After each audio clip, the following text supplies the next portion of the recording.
During this critical phase, there might be many people who have invented something new or may have introduced a new product to the market.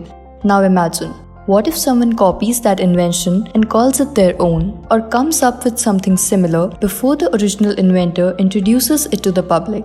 Not legal, right? So, what can be done to safeguard the originality of the product?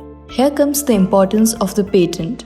When you have the patent, you have the right by the government to protect your invention that is found original. So basically, there are three types of patents: utility, design, and plant patent. And there is a different protection period for all of them. The utility patent can protect an invention for 20 years, and if it's a design patent, then it can last for 14 years. After the expiry of the patent, it becomes a public property that can be used or sold by anyone. For example, when the patent for Tylenol expired, some other pharmaceutical companies started producing a generic version of the medicine. And now, here's the patent process that you need to know.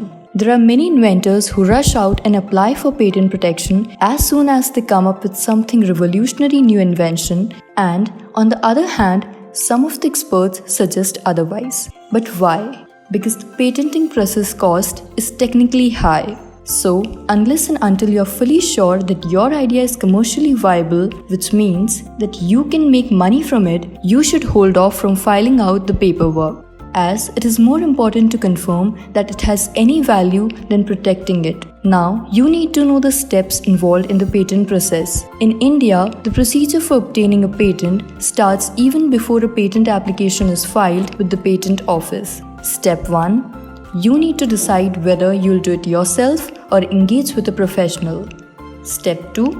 You need to check the patentability of the invention by searching for similar technologies, commonly known as patentability search. Step 3. You need to draft a patent application. Step 4.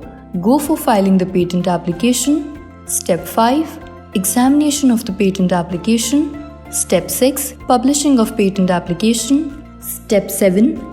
This is the last step where the final decision is taken on the grant of the patent. Now, you know everything about the law of patent, and you might be thinking that you can get patent protection on your own, but let me tell you that the execution is quite difficult. So, we suggest you contact an attorney and get the best legal assistance. And to make your work easier, we at 4AIP Solutions are here to serve you with the right lawyers.